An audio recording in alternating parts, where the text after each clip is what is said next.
Nakakakilabot at makatindig balahibong mga hula ni Jovi Vargas tungkol sa Pilipinas at sa mga mangyayari sa buong mundo ngayong taong 2026. Sa panahong puno ng kaguluhan, takot at kawalan ng katiyakan, muling naging usap-usapan ang kanyang pangalan dahil sa mga matitinding prediksyon na ibinahagi niya sa publiko. Si Jovi Vargas ay isang psychic na matagal nang gumagawa ng year predictions. Taon-taon ay naglalabas siya ng mga hula hinggil sa lindol, digmaan, politika, ekonomiya at mga pandaigdigang krisis.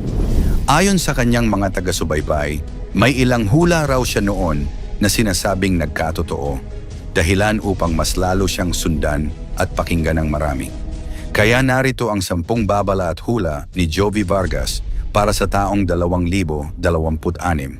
Pang-10, matinding magaganap sa Pilipinas.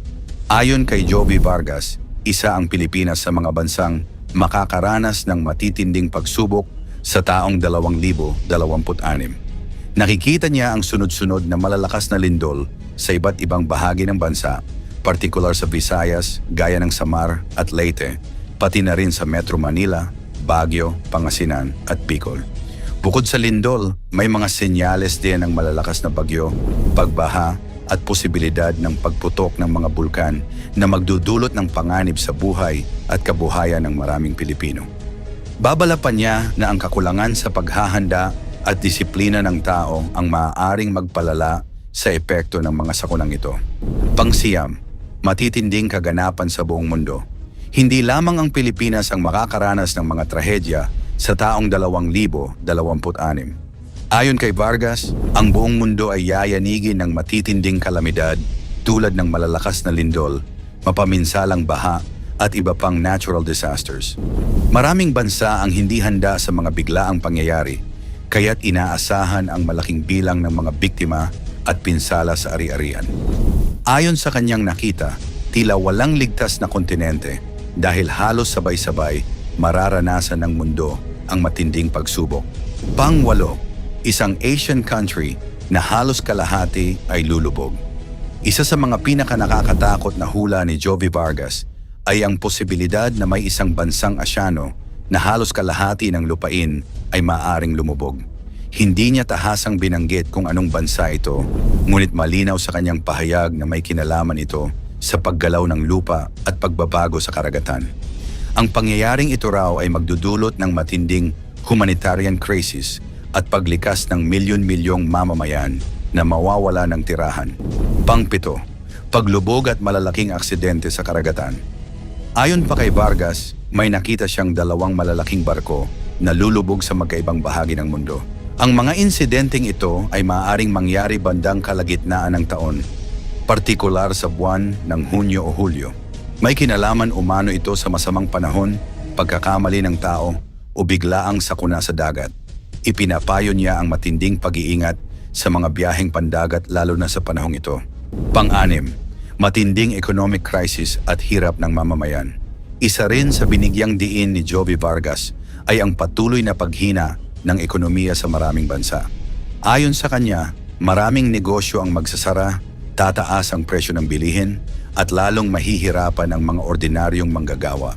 Pinayuhan niya ang publiko na mag-ingat sa pag-utang at maging praktikal sa gastusin. Maraming pamilya ang mapipilitang magbawas ng pangangailangan at humanap ng alternatibong pagkakakitaan upang makaraos sa araw-araw. Pang-5, paglala ng global conflict at banta ng digmaan. Ayon kay Vargas, magpapatuloy ang tensyon sa pagitan ng malalaking bansa tulad ng Amerika, China, Russia at mga bansa sa Middle East. Bagamat hindi raw agad mauuwi sa isang malaking world war, lalakas ang banta ng digmaan, military actions at mga lihim na operasyon. Ang tensyon na ito ay magdudulot ng takot at pangamba sa ordinaryong mamamayan sa iba't ibang panig ng mundo. Pang-4, malalaking iskandalo at magulong pamahalaan sa Pilipinas. May mga isyong politikal at iskandalo raw na lalabas sa Pilipinas sa taong 2026. Ayon kay Vargas, may mga kaso ng katiwalian, plunder at mga kontrobersyang kinasasangkutan ng matataas na opisyal ng pamahalaan.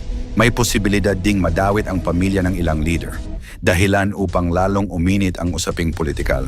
Dahil dito, lalakas ang boses ng publiko at ang panawagan para sa pananagutan at katotohanan. Pangatlo, paglala ng digital control at artificial intelligence. Nakikita rin ni Jovi Vargas ang mabilis na pag-usbong ng artificial intelligence at digital control sa buhay ng tao. Ayon sa kanya, mas lalong mawawala ang privacy ng mga tao dahil kayang-kayang gayahin ng AI ang boses, mukha at kilos ng isang individual.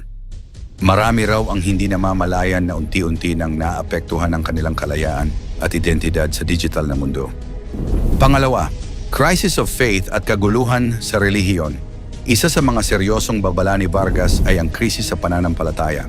Ayon sa kanya, magkakaroon ng kaguluhan sa loob ng mga simbahan at relihiyosong organisasyon. Maraming tao ang malilito sa pagitan ng tunay na pananampalataya at huwad na espiritualidad na laganap sa social media. Ang ilan ay maliligaw ng landas dahil sa maling aral at huwad na espiritual na impluensya.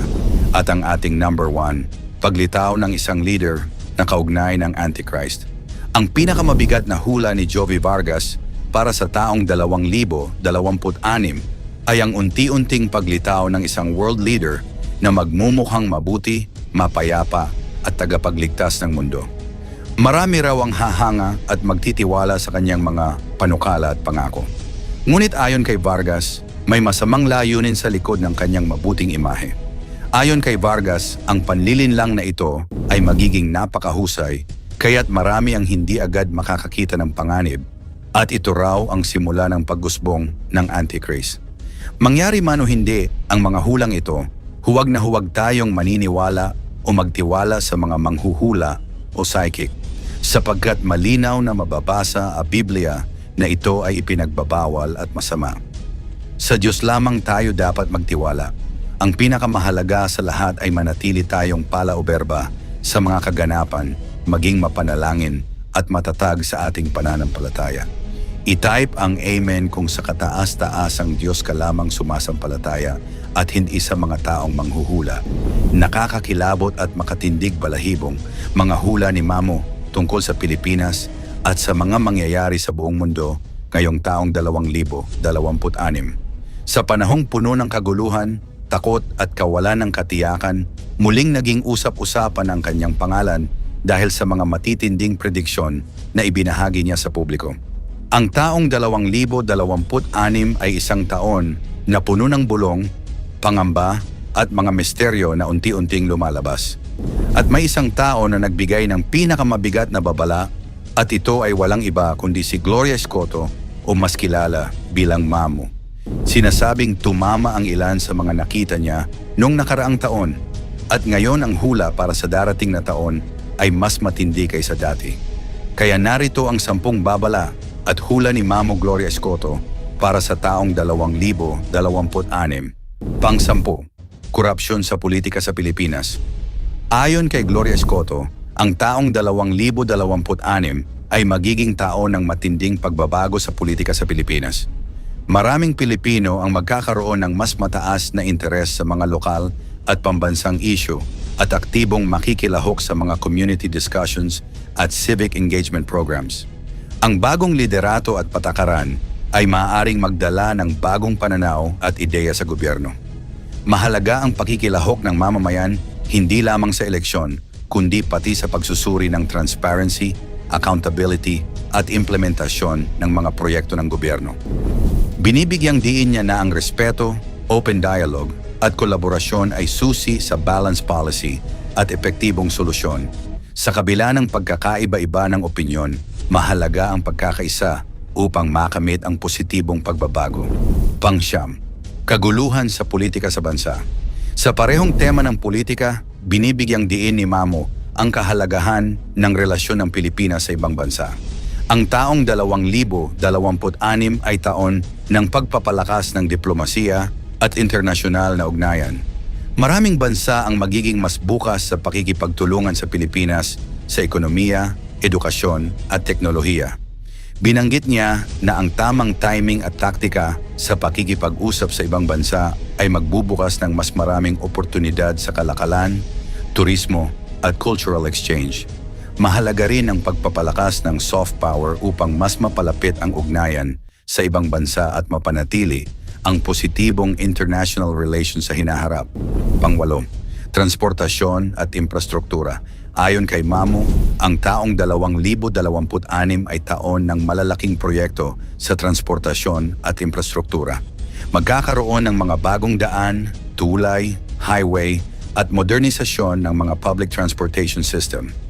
Ang mga proyektong ito ay magpapabilis ng paggalaw ng tao at kalakal at makakatulong sa paglago ng lokal na ekonomiya.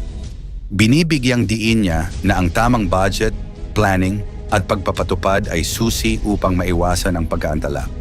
Marami ring posibilidad ng paggamit ng eco-friendly at high-tech transport solutions tulad ng electric vehicles at hybrid buses, pati na rin ang expansion ng rail transport systems. Pangpito, kalikasan at kapaligiran. Ang 2026 ay taon ng mas malawak na environmental awareness at mga proyekto para sa kalikasan. Maraming komunidad at volunteer ang magiging aktibo sa forest rehabilitation, coastal cleanups at pagtatanim ng mga puno. Binibigyang diin ni Mamu ang kahalagahan ng sustainable practices sa negosyo at pamahalaan. Ang bawat individual ay may papel sa pangangalaga ng kapaligiran at ang collective effort ng lipunan ay susi sa pagpigil ng matinding polusyon at pagkasira ng ecosystem. Pang-anim, natural disasters. Inaasahan ni Mamu na ang taong 2026 ay taon ng mataas na alerto sa natural disasters. May posibilidad ng malalakas na bagyo, baha at landslide sa ilang lugar sa Pilipinas. Binibigyang diin niya ang kahalagahan ng disaster preparedness, early warning systems at kooperasyon ng pamahalaan at komunidad upang mapabilis ang emergency response. Mahalaga rin ang education at drills para maging handa ang bawat pamilya at barangay sa oras ng kalamidad. Panglima, kalusugan at pandemic preparedness. Ang 2026 ay taon ng mas matatag na kalusugan ng publiko. Mas maraming tao ang magiging conscious sa preventive health measures tulad ng tamang pagkain, ehersisyo at regular check-up. Binibigyang diin niya ang pangangalaga sa mental health at pagpapalakas ng immune system bilang proteksyon laban sa bagong virus o outbreak. Mas magiging aktibo ang gobyerno at pribadong sektor sa healthcare modernization at pandemic preparedness. Pang-apat, teknolohiya at trabaho. Ayon kay Mamu, ang 2026 ay taon ng malawakang pagbabago sa paraan ng pagtatrabaho at teknolohiya. Mas marami ang mag-a-adopt ng remote work, hybrid setup at digital tools. Ang automation at AI ay mas lalawak ang papel sa industriya, kaya mahalaga ang flexibility, adaptability at upskilling para makasabay sa pagbabago ng market. Mas maraming oportunidad ang lilitaw sa IT, data analytics, digital marketing at cybersecurity. Pangatlo, ekonomiya babagsak o lalago. Ang ekonomiya ng Pilipinas ay inaasahang mag-experience ng moderate ngunit steady growth. Ang mga industriya tulad ng retail, agrikultura at SMS ay muling babangon. Mahalaga ang maingat na pamumuhunan, pagtutok sa sariling negosyo at pag-iwas sa quick money schemes. Binibigyang diin ni Mamu ang kahalagahan ng savings, diversification ng kita, at innovation mindset upang manatiling matatag sa ekonomiya. Pangalawa, kultura at panlipunan.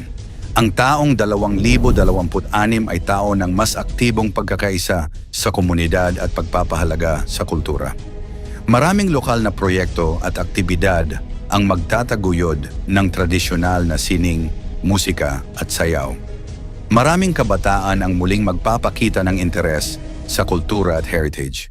Binibigyang diin niya ang epekto ng teknolohiya sa pagpapakita ng local artists at content creators, pati na rin ang kolaborasyon ng tradisyonal at modernong scene.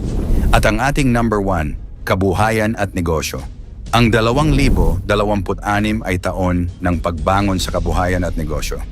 Maraming Pilipino ang magiging mas matapang sa pagsisimula ng small businesses, online selling, content creation, at digital skills. Binibigyang diin ni Mamu ang pagtutulungan, collaboration, at purposeful entrepreneurship. Mahalaga rin ang maingat na planning, disiplina, at tamang desisyon para sa tagumpay. Mangyari man o hindi ang mga hulang ito, wag tayong maniwala o magtiwala sa mga manghuhula. Bawal yun sa Biblia. Sa Diyos lang tayo magtiwala. I-type ang Amen kung sa kataas-taasang Diyos ka lang sumampalataya. Ang babala at hula ni Kessler Go ngayong taong 2026. Ngayong 2026, muli tayong tinatahak sa isang taon ng mabilis na pangyayari at pagbabago. Ayon kay Kessler Go, isang kilalang Chinese metaphysics at Bazi practitioner, ang taong ito ay tao ng fire horse, na puno ng aksyon, mabilis na kaganapan at hindi inaasahang pangyayari. Mula sa mga personal na buhay hanggang sa pandaigdigang kaganapan, marami ang posibleng maranasan sa loob ng susunod na 12 buwan. Kaya narito ang 10 hula ni Kessler Go para sa taong 2026 batay sa kanya umang mga obserbasyon sa Chinese zodiac at energies ng fire horse. Pang-10, taon ng mabilis na paggalaw at aksyon. Ayon kay Kessler, ang taong 2026 ay isang taon na puno ng mabilis na aksyon at momentum. Hindi tulad ng mga nakaraang taon, ang fire horse energy ay nagpapabilis ng lahat ng bagay, kaya maraming tao ang makakaranas ng biglaang pagbabago sa kanilang buhay, trabaho at relasyon. Ito ay taon kung saan kailangang maging alerto at handa sa anumang mangyari sapagkat ang energies ay hindi sumusunod sa kalendaryo. Pang-siyam, pagbagsak o pagkawala ng kontrol sa ilang relasyon at proyekto. Ang fire horse energy ay nagpapabilis din sa mga sitwasyon na hindi gumagana. Maraming relasyon, partnership o proyekto ang maaaring mawala ng direksyon o tuluyan ng mabigo sa unang bahagi ng taon. Ang mga dating nakasanayang routines ay maaring magbago at kailangang maging handa sa mga pagbabago. Pang-8, health alerts at pisikal na pagod. Sa 2026, maraming tao ang maaaring makaramdam ng biglaang pagkapagod o stress. Fire horse energy ay intense at maaari itong magdulot ng pagtaas ng emosyonal at pisikal na tensyon. Ipinapayo ni Kessler ang regular na pagpapahinga, tamang pagkain at mindfulness practices upang mapanatiling balanse ang katawan at isip. Pang-7, pagkakaroon ng financial challenges at pagtaas ng gastos. Ang taong ito ay maaaring magdulot ng hindi inaasahang gastos at financial stress, lalo na para sa mga nasa zodiac ng rat at snake. Ayon kay Kessler, may consumer star na nagpapahiwatig ng malalaking gastusin, pati na rin posibleng disruption sa travel o business transactions. Ipinapayo niya ang maingat na financial planning at pag-iwas sa impulsive na paggastos. Pang-6, pagtaas ng public sentiment at madaling pagkalat ng balita.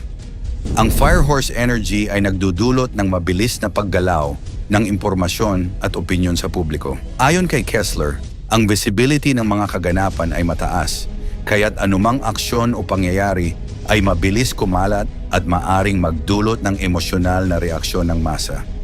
Ito ay maaaring magdulot ng tensyon sa social media, political discourse at workplace dynamics. Pang-5, career opportunities at paglago ng negosyo. Sa kabila ng mabilis at madalas nakaka-stress na energy ng fire horse, may mga zodiac signs na makakaranas ng magandang pagkakataon sa trabaho at negosyo. Ayon kay Kessler, ang mga taong nasa Year of the Ox, Rabbit, Rooster at Goat ay may maraming auspicious stars na magbibigay ng authority, visibility at oportunidad sa career at wealth. Ang ilan ay makakaranas ng promotions, partnership offers o bagong business ventures. Pang-4, emotional na roller coaster at hot-tempered reactions. Ang fire horse ay may ang fire energy na maaaring magdulot ng mataas na emosyonal na reaksyon at pagiging impulsive. Maraming tao ang maaaring makaranas ng stress, mainit na pagtatalo o mabilis na pagbabago sa mood sa loob ng taong 2026. Ayon kay Kessler, mahalaga na i-manage ang emosyon at huwag hayaang magdala ng aksyon ang init ng damdamin. Pang-5, travel at relocation challenges. Sa taong 2026, maraming tao, lalo na ang mga rats, ay maaaring makaranas ng travel disruptions o kailangan ng relocation. Ayon kay Kessler, ito ay epekto rin ng mabilis na takbo ng fire horse energy. Mahalaga ang maagang pagpaplano sa biyahe, pagkakaroon ng travel insurance, at contingency plans para sa mga emergency. Pangalawa, pag-usbong ng opportunities sa media at entertainment. Ayon kay Kessler, ang taong ito ay favorable para sa mga nasa media, entertainment at creative industries. Ang fire element ay nakaka-associate sa visibility, fame at fast-moving industries. Maraming content creators, broadcasters at business owners sa sektor ng entertainment ang makakakita ng mabilis na paglago, bagong partnerships at pagtaas ng recognition. At ang ating number 1, mabilis na pagbabago at pangunahing tema ng Firehorse. Ang pinakamahalagang hula ni Kessler Go para sa taong 2026 ay ang kabuuang tema ng mabilis na pagbabago at momentum. Ang tao ng Firehorse ay nagpapabilis ng lahat ng aspeto ng buhay, mula sa personal na relasyon, career growth, financial planning, hanggang sa public events at global occurrences.